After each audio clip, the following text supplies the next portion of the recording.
Well, no matter what, there always seems something more to do to get your gardens ready for the spring. And this is one of the last things that I have to do. I have to clear out the rest of this flower bed that is right outside of my porch. It's one thing I did not get to in the fall, and I tend to leave my flowers up for a while, mainly so that the seed pods can provide some food for birds during the hungry months of winter. And now, though, it's time to get rid of all these things because I've got some cute little things coming up in here. Let's take a look. This creeping time has done just that. It has crept everywhere, and it has obscured some of the things that I'd actually not like it to obscure. So I'm going to pull some of this back. It'll have plenty of time to spread and do its thing, but boy, oh boy, it is embedded. Smells good. That's for sure. It does smell good. But I'd like those pretty daffodils to be a little liberated. I've got daffodils going down the middle.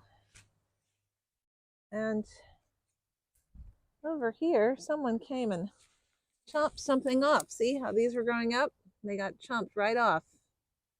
I have a rabbit that comes around here, but I didn't think rabbits ate daffodils. I have a few big things to cut down over here.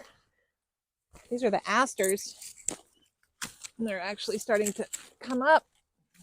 I love these asters because they bloom in late summer. So this gives you a huge spray of flowers late in the season when nothing else is really starting to come up. I have some oregano and some lemon balm in here too. I hate stepping in here because I know that I've got all sorts of things planted under there and I don't want to compact things too much. It's about time I got out here. But you know, a garden is relatively forgiving, and it's important not to think that you've got to do everything all at once. Now these little guys here, I just planted in the fall, sort of very late. I planted them in December.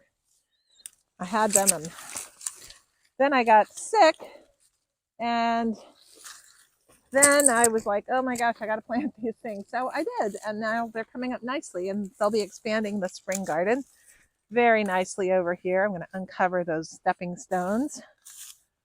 Here's a stepping stone here. All right, very good. Yep, lots of daffodils coming up in here. It's amazing. Sometimes you see the most unusual things. Now this area, as I said, there was a massive tree that was here. I'll try to get a picture of it in here. And it fell down in 2020, and the root system was just massive and huge. And some of the root areas were just like this. And so now all of those things are finally, progressing in their decaying. And I'm finding some really interesting mushrooms that are popping up. I'd like to show you. Take a look at this one. That's one. There's a couple others. Take a look at this one. This one was growing underneath and right next to the yarrow. It's huge, see? I'm not going to touch it though.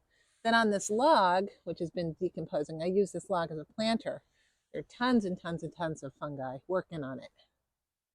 Oh wow, look at this mushroom. That is such a cool mushroom. So underneath here is where all of the massive tree was. It was a huge tree. And I guess some of these mushrooms are working on helping that area decay under there. I'll be happy when those big roots decay. And this is some oregano, I believe, growing right here. I mean, seriously, look at the size of this Mexican sunflower. It's huge. And it provided butterflies with so much and birds with so much this year.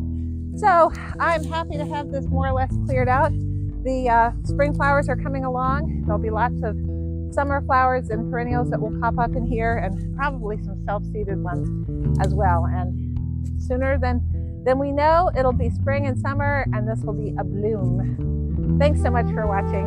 I hope your garden grows well. Take care. Bye.